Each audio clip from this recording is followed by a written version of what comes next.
Hola a todos, estamos aquí en el Centro Mundial de la Imagen Cardíaca, que es el Campus SEIC CTO, para discutir en una mesa de debate, yo creo que muy interesante, los retos de la asistencia y la formación en cardioresonancia, el papel del radiólogo y el cardiólogo, organizado por el Campus SEIC y con la ayuda inestimable de CTO.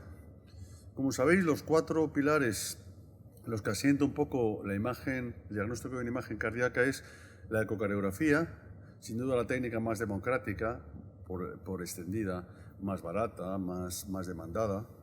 Después ha llegado el otro pilar que ha sido, ha llegado otro pilar que es el CT, que significaba inicialmente solo coronarias, que nos ha sorprendido últimamente con la posibilidad de obtener más que coronarias, la reserva de flujo coronario, y también nos ha sorprendido cuando nos hemos dado cuenta que es que ve muy bien la anatomía. Y en algunos aspectos, pues casi ha dado un paso por la derecha o por la izquierda a la anatomía valorada con ecocardiografía, que es espectacular, ¿no? Cuando baje la radiación mucho, veremos quién ve realmente la anatomía más perfecta.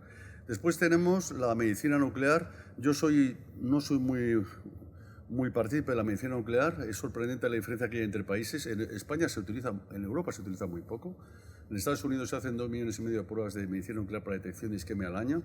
Es curioso, ¿no? A pesar de las guías, pues hay otros motivos más extraños que hacen que se utilice una técnica u otra. Y por último, la técnica que nos concita aquí, nos une aquí, que es la resonancia magnética. Sin duda, la técnica que ha aportado más allá de la anatomía cosas muy nuevas y que implica o tiene 2 problemas. Uno, las máquinas son muy caras, el tiempo de uso es largo y obviamente exige una coordinación, yo creo que entre cardiólogos y radiólogos en muchos aspectos, no solo la asistencia, sino la docencia.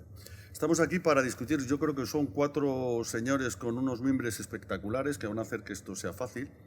Y me gustaría que cada uno se presentase. Empezamos por Gorka. ¿Te puedes presentar un poco dónde trabajas? Yo soy Gorka Bastareca, soy radiólogo y trabajo en la Clínica Universidad de Navarra en Pamplona.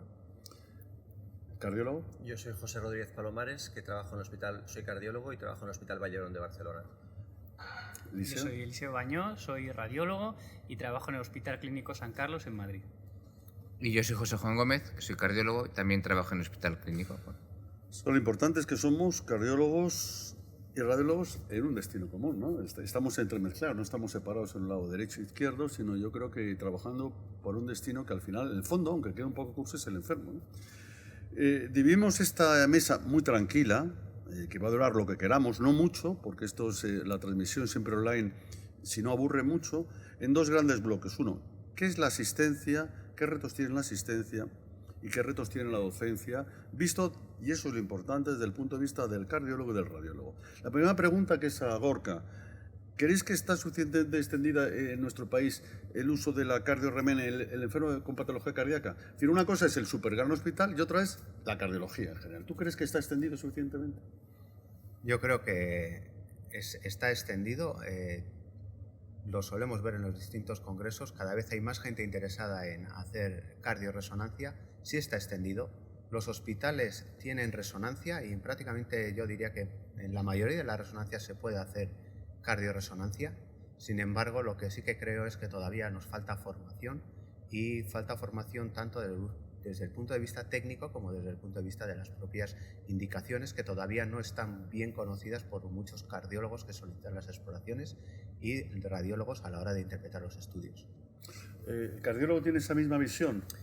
Yo creo que en hospitales terciarios y hospitales grandes sí que es verdad que está extendida. Yo creo que cada vez se ha ido consolidando más la técnica. Yo creo que faltan todavía hospitales más pequeños, todavía falta el acceso a la resonancia magnética. Creo que aún queda un gran camino por hacer en este país. Y además yo creo que todavía falta, es decir, los centros que tienen disponibilidad de hacer la exploración, todavía falta más disponibilidad. Es decir, todavía el uso que se da pues solamente es para diagnósticos, se hacen pocos seguimientos por resonancia magnética por la poca disponibilidad que hay.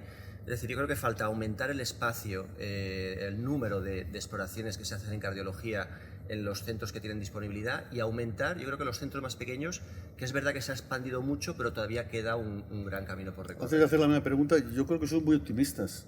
O sea, claro, estamos pensando en nuestros grandes centros, ¿no? Pero yo creo que esa no es la realidad del enfermo cardiológico. A mí me da la impresión de que se utiliza poco. Vamos a ir fuera de La Paz o de la clínica o la Vallebrón. ¿Realmente se utiliza mucho?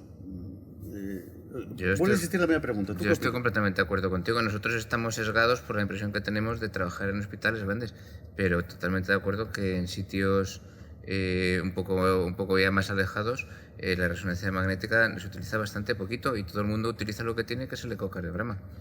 Desde luego, la impresión, a ver, no podemos estar en todos los sitios, no somos ubicuos ni conocer la situación de cada hospital pequeño, pero por la gente que recibimos, rotantes o que vienen a aprender con nosotros, es verdad que de centros pequeños, muchos de ellos refieren que el hacer reso cardíaca es excepcional, que siempre es lo mismo. No, estamos empezando, estamos iniciando, estamos en ello, hacemos un paciente como mucho cada 2 semanas. O sea, yo la impresión subjetiva que tengo es que sí está extendida, sí está mejor que hace años, pero sin duda queda mucho camino por hacer, ¿no? Eso es lo que yo quiero decir. Sí, que perfecto. Si nos comparamos con cómo hacíamos cuando hablamos los primeros cursos, que cómo era aquello, era ecocardiografía y otras técnicas diagnósticas, ¿no? Era al principio. Y ahora, en cambio, ya estamos hablando ya de cardioresonancia, de cardiotac, sobre todo de cardioresonancia, ¿no? Y la implicación de muchos radiólogos y cardiólogos creo que está subiendo. Es verdad que en los hospitales terciarios sí está, hospitales más pequeños es mucho más difícil, sobre todo porque la resonancia, recordemos que es una técnica que estudia el corazón y todo el resto del cuerpo, o sea que se lo está utilizando con muchas cosas y la accesibilidad puede ser más limitada. Bien, vamos a la siguiente. O sea, que yo creo que estamos todos de acuerdo. Que una primera impresión nos deslumbra, pero que si escarbamos un poco no es tan optimista como parece, ¿no? ¿Cómo piensa el cardiólogo? Estamos hablando de asistencia. Que debe organizarse la asistencia en un paciente, al paciente cardiológico en el área de resonancia. Es decir, ¿cómo lo debemos hacer desde el punto de vista cardiológico? Porque claro, después están los radiólogos que sí es cierto que van a más que nosotros, porque no tienen solo el enfermo nuestro, tienen muchas más cosas. ¿Cómo pensáis que sería la manera ideal para nosotros como cardiólogos? José. Bueno, esto lleva a bastantes quebraderos de cabeza en cada hospital para organizarse entre cardiólogos y radiólogos, porque lo que sí que es cierto es que los cardiólogos vamos con la idea de la inmediatez de las exploraciones. Me explico, estamos acostumbrados a utilizar muchas técnicas como la ecocardiografía o el cateterismo, que para realizarlas o las hacemos nosotros o se lo pedimos a un compañero, lo cual quiere decir que para esta tarde o para mañana como muy tarde tienes la prueba hecha. En cambio, cuando tienes que pensar en que tienes que pedir una resonancia, ya tienes que entrar dentro de la dinámica del hospital y de la citación completa del hospital, y eso a veces nos pone pequeñas demoras que ya simplemente con que haya un par de días de demora ya nos ponemos nerviosos, y eso es una cosa que es difícil coordinar. ¿Estás de acuerdo? Yo en eso estoy de acuerdo, lo que pasa es que añadiría un puntito más, es decir, en cuanto a la colaboración, yo creo que una de las partes importantes de tenerlo, de trabajar conjuntamente con radiología, y es una de las cosas que he visto en los últimos años, perdón, es tú, el paciente, parte de cardiología, porque es un paciente que ha ingresado generalmente por cardiología, ahora cada vez más otras especialidades van pidiendo más exploraciones, al paciente se le ha hecho un ecocardiograma, creas ciertas dudas o ciertas necesidades, ese paciente sabes qué otra técnica le vas a indicar por las dudas que te ha generado la ecocardiografía, y es ahí donde entra nuestra colaboración con radiología, y que ese trabajo en equipo, es decir, creo que el paciente tiene que ser valorado conjuntamente, cardiología y radiología, porque en ese momento es cuando tú sabes exactamente qué prueba vas a elegir, qué estás buscando o qué información adicional necesitas, y ahí el trabajo conjuntamente entre cardiólogos y radiólogos creo que le da el sentido a la organización en cuanto a las unidades ya de imagen cardíaca, es decir, que esté en esa combinación, porque tú sabes qué prueba necesita el paciente, sabes qué dudas te genera y qué información adicional necesitas. Y la misma pregunta para vosotros, desde el punto de vista, el radiólogo está más presionado, porque el radiólogo evidentemente tiene muchas más áreas de estudio. Es un poco lo que decía José Juan, y que es verdad, nosotros estamos acostumbrados a que lo haces ya y lo haces ya, es decir, que es inmediato. Vosotros tenéis otra perspectiva, como es lógico, ¿no? Como es lógico. ¿Cómo haríais, cómo piensas como radiólogo, que se debería organizar la asistencia? Bueno, yo creo que sin duda pasa, como decía José, por la formación de unidades multidisciplinares, ¿no? De trabajar en conjunto, y que no solo el cardiólogo vea el tema de la resonancia cardíaca como la inmediatez de la cita o cuándo me van a hacer mi exploración es lo único importante, que está claro, que son pacientes que tienen su importancia, su prioridad, pero hay que verlos en el contexto de un todo. Entonces, cuando se hace esa unidad multidisciplinar y el radiólogo trabaja en equipo con el cardiólogo, se da cuenta de la importancia relativa de la patología que está tratando, y el cardiólogo, al trabajar en una unidad de imagen cardíaca en el contexto de un servicio de radiología, también se da cuenta del resto del contexto de los pacientes que hay que hacerles resonancia, ¿no? Entonces, todos somos más conscientes no solo de las indicaciones, sino de los aspectos técnicos de las resonancias, y es más, se puede organizar bien, se puede optimizar la exploración, hacerle a cada paciente realmente lo que necesita, estando pendiente en el momento de la adquisición, se pueden reducir los tiempos de adquisición, se puede intentar acelerar todo para optimizar todos los procesos, y concretamente el de cardiorresonancia, ¿no? Y luego, independientemente, bueno, pues el resto de las fases que quedan de elaboración de informes, de revisión conjunta de los estudios y de acciones clínicas o terapéutica a tomar, que sea en conjunto en esta unidad multidisciplinar, pero sin duda pasa, como hemos hablado, por la colaboración entre ambas especialidades. Yo ahí veo el problema con lo que estáis diciendo, que estamos definiendo una unidad, y la pregunta que después se voy a hacer es sobre respecto a las unidades funcionales. Estáis hablando del gran hospital, ¿no? Antes ha dicho José, bueno, pero en los pequeños hospitales pues probablemente no se esté tan acostumbrado. Es que lo que contáis está muy bien para los centros en los cuales trabajamos, que no representan la mayoría del país, porque hay mucha más gente trabajando, no voy a decir provincias chiquititas, que en el cual el tema es más complejo, ¿no? Entonces, a nivel grande, la pregunta es la primera: ¿creéis que se debe organizar unidades funcionales de imagen cardíaca? ¿Y cómo se deberían estructurar, ¿no? Estas unidades funcionales? Yo no tengo ninguna duda, y es al hilo de lo que estamos hablando. Radiología tiene fama de, y eso es lo que la SERAM está intentando, por supuesto, desbancar, y todos los radiólogos jóvenes lo vemos así también. Nosotros somos radiólogos y trabajamos, o debemos trabajar, en equipos integrados.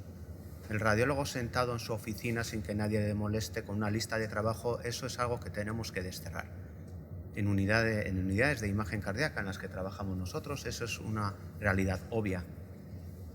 Inmediatez que pide el cardiólogo, es así. Inmediatez que la vamos a dar nosotros, porque nosotros estamos enganchados en el mismo proceso diagnóstico del paciente.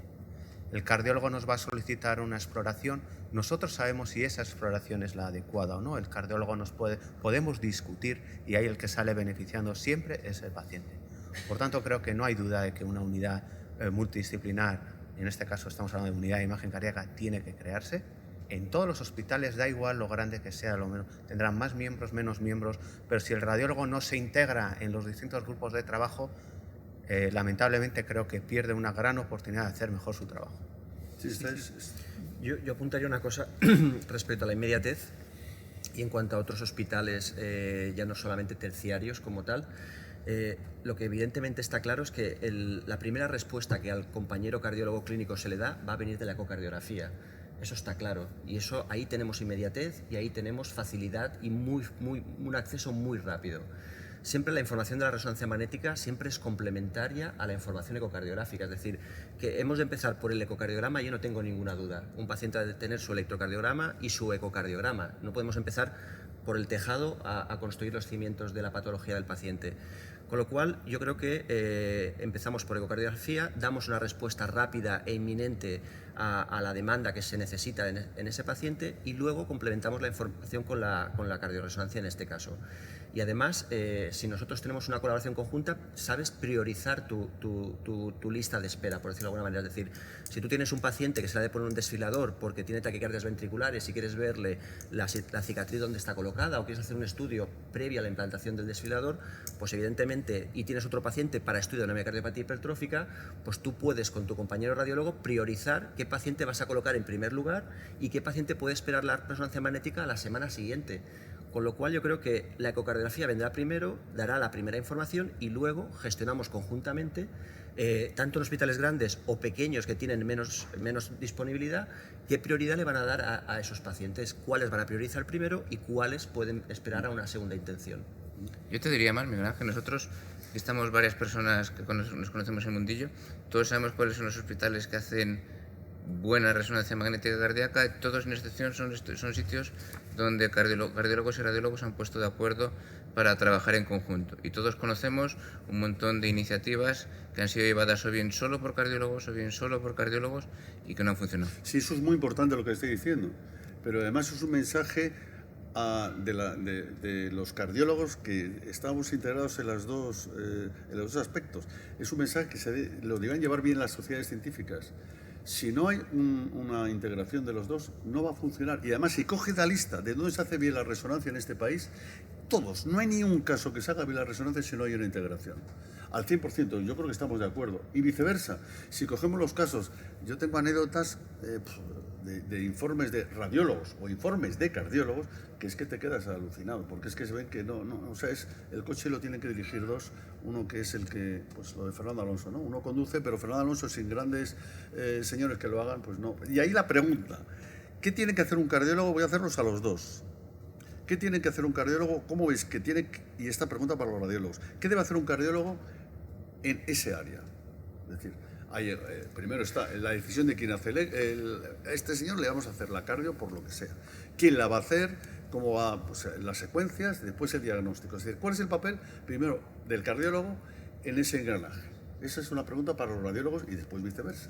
O sea, ¿qué tiene que hacer un cardiólogo en esa unidad? Voy a empezar yo, luego Eliseo. Vale. Yo es que no creo en qué tiene que hacer un cardiólogo o qué tiene que hacer un radiólogo. Estoy en contra de esos comentarios que se oyen, voy a ver la reso y si tengo alguna duda en algún hallazgo incidental, en que me ha salido un artefacto, en que no sé qué secuencia coger, voy a llamar al radiólogo y que me ayude. O al revés, llama a cardio y que baje el cardiólogo porque vamos a hacer un estrés y quiero estar aquí cuando le pongamos el vasodilatador. Eso no. Eso no suma. Eso no suma. Eso separa. Son necesidades. Necesidades, ¿no? Cuando estás trabajando conjuntamente buscas no sumar, buscas multiplicar. Está el paciente ahí. Tenemos que trabajar conjuntamente. Es que no tengo ni una duda. ¿Qué espero yo del cardiólogo? Que piense como yo y que trabaje como yo. Y espero que el cardiólogo piense, que el radiólogo piense como él y trabaje como él. Porque el paciente como centro, cada uno lo ve desde su lado, pero el paciente es la misma persona, distintas perspectivas con el mismo objetivo. Es que no tengo ni una duda que la forma más que de sumar, es de multiplicar. Me ha gustado mucho esa, porque eso sería un mensaje no por una editorial, para una cabecera, ¿no? No sumamos, sino multiplicamos, y realmente lo que estás diciendo es muy sensato, ¿no? Yo estoy totalmente de acuerdo. Yo creo que un poco según lo que decías, tenemos que pensar que no solo pues estamos los hospitales terciarios grandes, hay hospitales más pequeños. Yo iba a responder de la misma forma, lo único diferenciando dos fases, porque está claro que no todos nacemos sabiendo, ni las unidades de imagen cardíaca nacen maduras. Yo iba a decir que efectivamente en una primera fase, en una curva de aprendizaje, el cardiólogo aporta su conocimiento al radiólogo, enriqueciéndose, el radiólogo aporta su conocimiento al cardiólogo, entremezclándose y enriqueciéndose mutuamente, y que eso dura un periodo determinado, es decir, cada uno aporta los conocimientos que tiene previamente hasta el momento de la madurez ideal en el que se llega en las unidades de imagen cardíaca, que es cuando ya empiezan a multiplicar, ya no suman sino multiplican, y creo que se deben tratar de igual a igual. O sea, si estamos en una unidad de imagen cardíaca, realmente lo que se espera del cardiólogo es lo mismo que podría hacer el radiólogo, es decir, en una madurez de dicha unidad, pues ya podría saber perfectamente qué secuencias adquirir, podría saber perfectamente valorar hallazgos incidentales como hace un radiólogo, porque el radiólogo debería valorar el contexto clínico del paciente, debería saber aportar la información clínica más útil para su manejo, etcétera, etcétera. Al final se trata de que entre los dos realmente se multiplique el efecto y que se beneficie el paciente, ¿no? Pues yo no veo un campo distinto para cardiólogo y para radiólogo, un poco la línea que estaban contando Eliseo y Gorka. En realidad lo que quieres hacer es sacar adelante la prueba para el paciente de la mejor manera posible, y yo creo que llega un momento, me vais a perdonar si digo una burrada, que te conviertes en indistinto, que eres capaz de trabajar, de ponerte un poco a pensar en qué es lo que haría el radiólogo, incluso siendo cardiólogo, y dices qué es lo que haría, bueno, qué es lo que haría Eliseo en este paciente, y llega un momento en el que efectivamente pues eres capaz de pensar un poquito como el radiólogo, y llega un momento en el que te puedes hasta intercambiar de de papel sin ningún tipo de problema. Y viceversa, ¿no? Y al final la eficiencia un poco también, que es otro factor que hay que tener en cuenta cuando se trabaja en un hospital y en una unidad de imagen cardíaca, pues se basa en eso. Oye, pues hoy hay tantos estudios, pues podemos un poco repartirlos porque nuestro rol es indistinto. Al final acabamos en una unidad de imagen cardíaca madura haciendo todos el mismo trabajo, ¿no?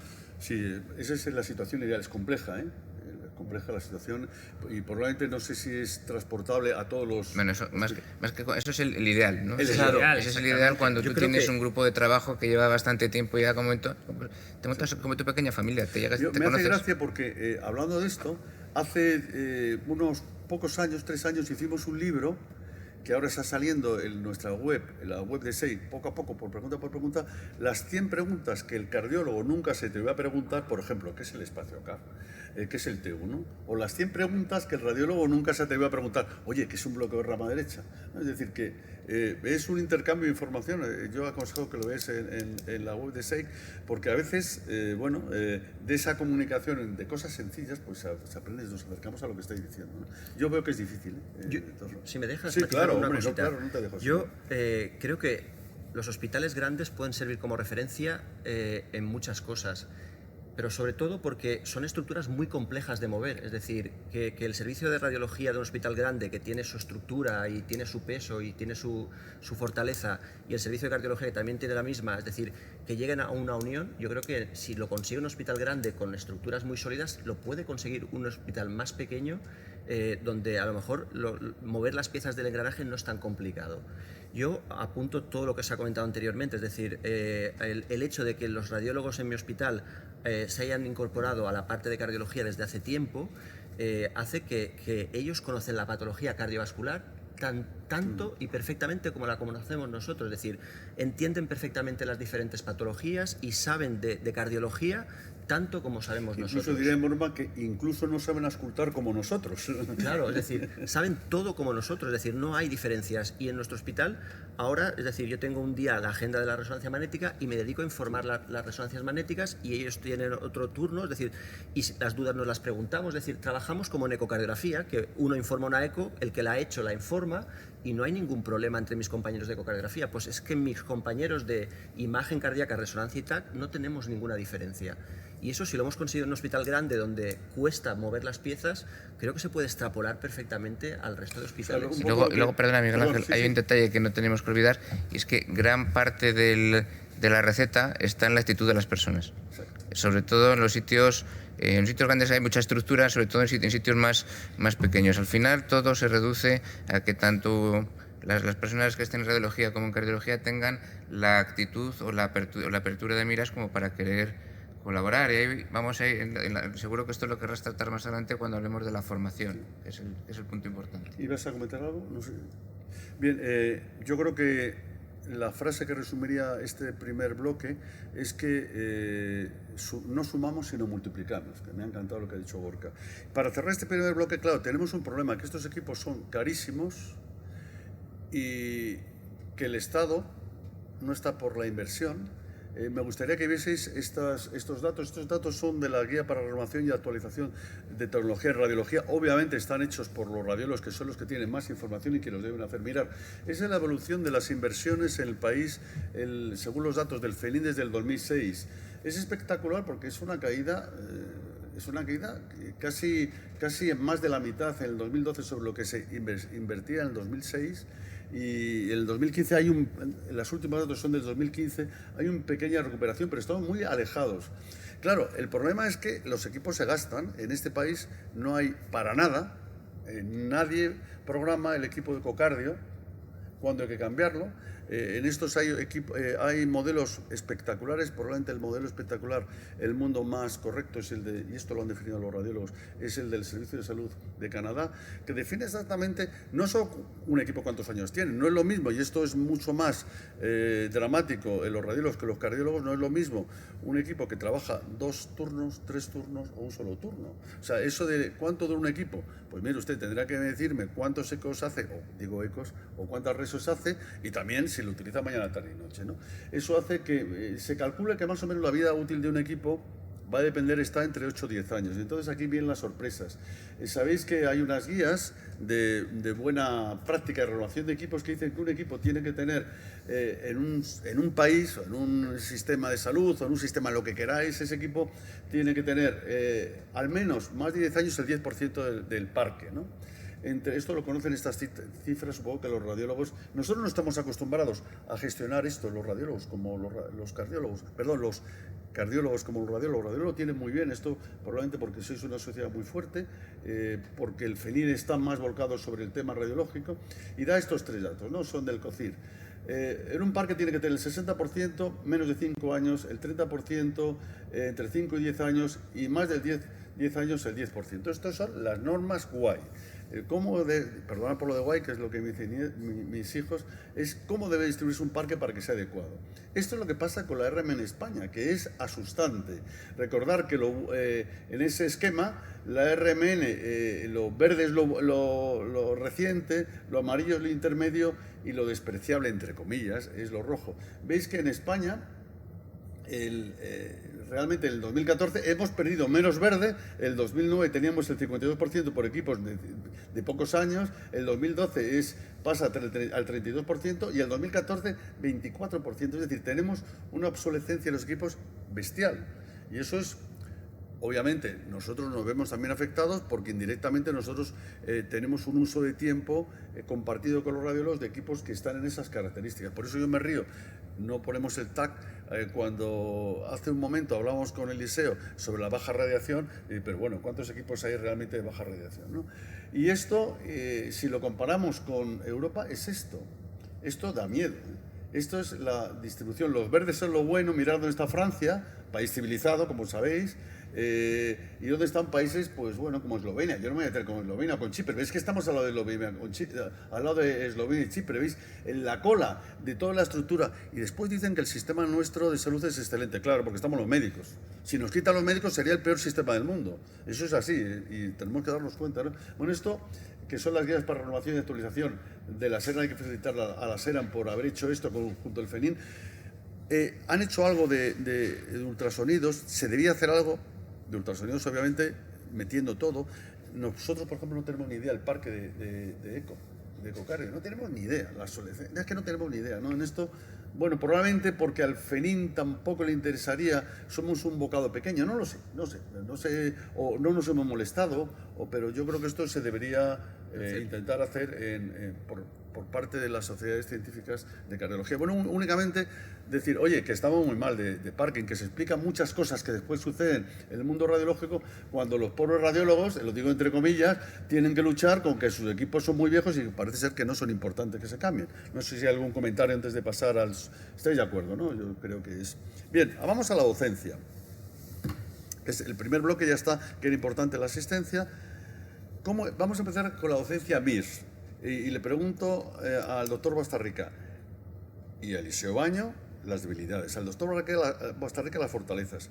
¿Cómo está formado específicamente el MIR en el área de la resonancia cardíaca para el radiólogo?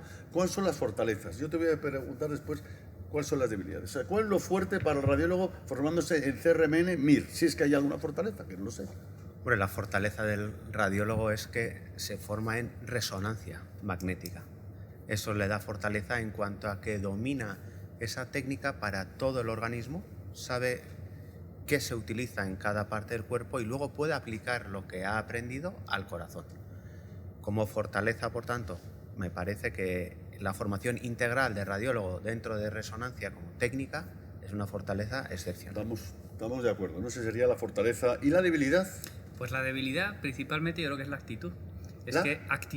La actitud del residente. Muchas veces hay residentes que se toman la imagen cardíaca un poco de forma derrotista, de decir, esto no me va a tocar hacerlo, es algo que no veo en mis carnes que me vaya a tocar hacerlo, no creen en las unidades de imagen cardíaca, en el trabajo conjunto con los cardiólogos. Yo es lo que subjetivamente muchas veces percibo. Entonces, eso es un problema. Y el otro es que no está demasiado bien especificado o regulado. Yo hasta donde sé, lo que se dice en el BOE que especifica la formación de los residentes en radiodiagnóstico, creo que es del 2008, y se dice que son 6 meses es rotación cardiotorácica o cardiotorácica en general. No se especifica concretamente qué aspectos se deben tratar en la formación en la imagen cardíaca, y en la práctica, por ejemplo, en nuestro hospital, pues la rotación es de un mes. O sea, que un poco podríamos decir, por parte, no sé si esto es de resumir, es, obviamente tiene una fortaleza porque son el pilar suyo, como tú dices, es la reso y saben un montón de reso y tienen una base de reso, pero sin embargo no les gusta mucho el tema de cardio, aparentemente, porque piensan que o que es muy complicado o que les va a caer lejos o que no es el tema. Eso sería un poco, no se me hubiese ocurrido pensar en esa debilidad, ¿eh? Está bien estas reuniones en la vida, ¿no? Y ahora vamos a... Perdona. Sí. Eliseo, date cuenta que el currículo europeo, ahí sí que está bien establecido cuáles son las habilidades, cuáles son las competencias, cuáles son los conocimientos, y este currículo europeo ya lo podemos leer en la página web de la SERAM, lo tienen ahí colgado. Con lo cual, si vemos que falta eso al residente, es nuestro deber decirle, tú con tu R1, R2, tienes que saber esto, porque al final estamos en Europa, España está en Europa y deberemos ir hacia ese currículo. Totalmente. Y nosotros somos los que le tenemos que decir al residente, ojo, porque esto es una técnica igual de importante que las otras y tú te tienes que involucrar tanto o más que las otras, porque depende de nosotros que esto se funcione y que el paciente sea bien. Totalmente de acuerdo, y como decimos, ha habido documentos posteriores, acuerdos entre la SEC y la SERAM que ya van realmente pues organizando más esa formación. Hay desde luego soluciones al problema, pero un poco lo percibido es eso. Creo que debemos ponerle solución precisamente en foros y en actividades como estas, y es justo a lo que hay que ir, pero bueno, en la práctica es un poco lo que llegamos a percibir. Pues la misma pregunta, ¿cuál es la fortaleza para ti del MIR formándose en el área de resonancia para el cardiólogo? Yo creo que aún hay muchas debilidades, pero esto lo contestará José Juan y las enfatizará. Yo creo que como fortalezas importantes tenemos dos. La primera es que cada vez más las unidades de imagen ya no son unidades de ecocardiografía como era hace unos años, ahora son unidades de imagen. Y los residentes tienen ahora la capacidad, la posibilidad de formarse en diferentes modalidades. Están acostumbrados a ver, hablar de realce tardío ahora es algo que ya les suena directamente. Es decir, antes era como la anécdota, ahora ellos ya saben interpretar directamente la resonancia magnética, el TAC, es decir, tienen una formación multimodal que antes no había. Y la segunda es que además cuentan con personal tanto por parte de radiología o por parte de cardiología, es decir, cuando se integran a aprender esas nuevas técnicas de imagen con gente ya formada y con experiencia en el tema. Cuando nosotros probablemente empezábamos a hacer resonancia magnética, tenías que irte fuera a otro país porque no había nadie en este país que te pudiera enseñar bien el tema de resonancia magnética. Y teníamos que formarnos de centros que ya tenían más experiencia. Ahora ya la hay aquí, es decir, ahora ya el residente cuenta con José Juan en el clínico y Eliseo, conmigo y con Ucuellar en mi hospital, con Gorka y con Pedro Azcárate, es decir, que ya tienen diferentes personas formadas y con una base sólida de las que pueden aprender de verdad.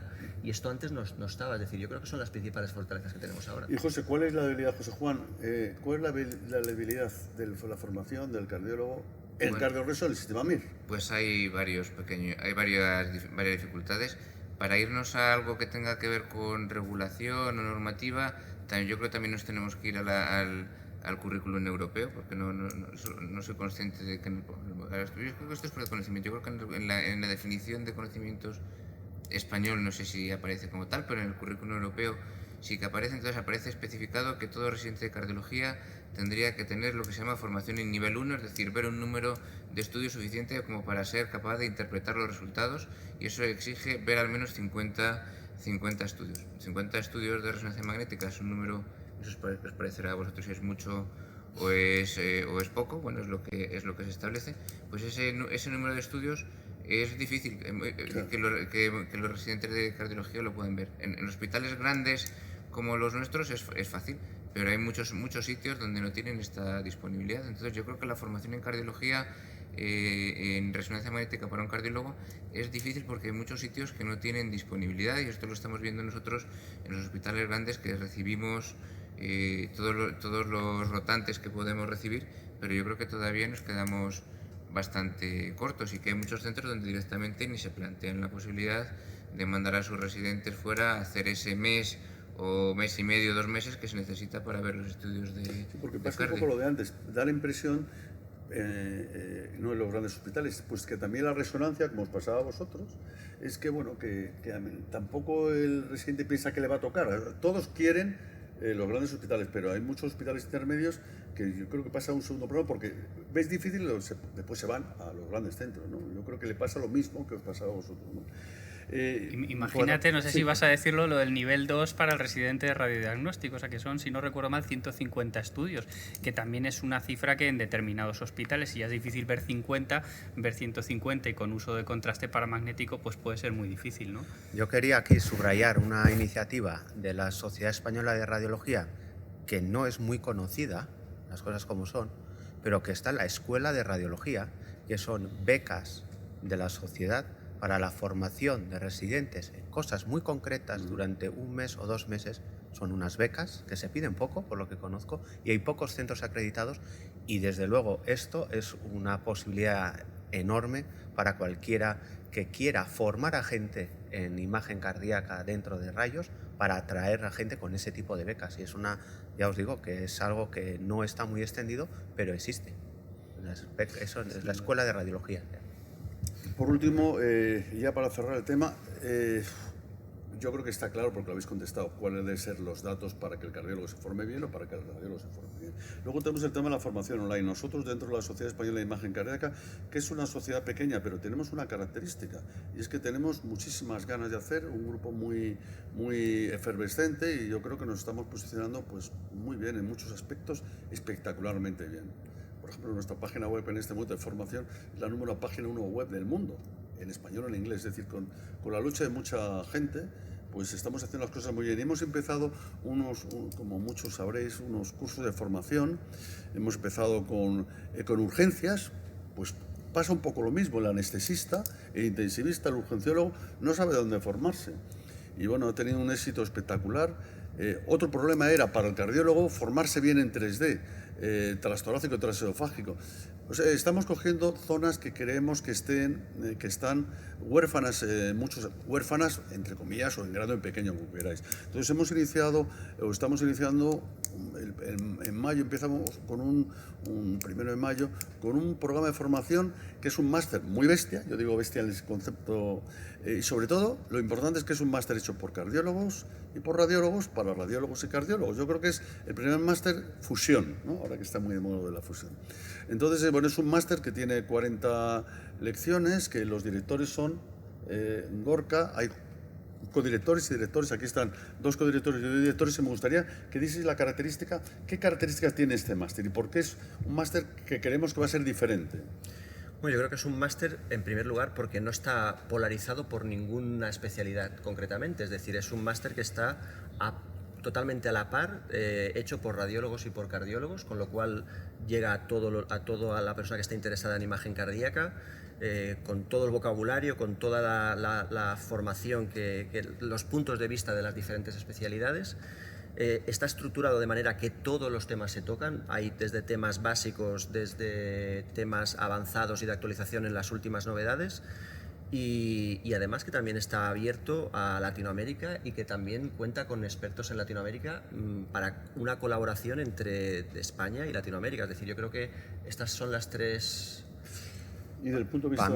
Para mí el punto fuerte de este máster es que está tutorizado, que va a haber tutores que van a participar activamente y van a revisar continuamente el progreso del estudiante mientras está haciendo el máster.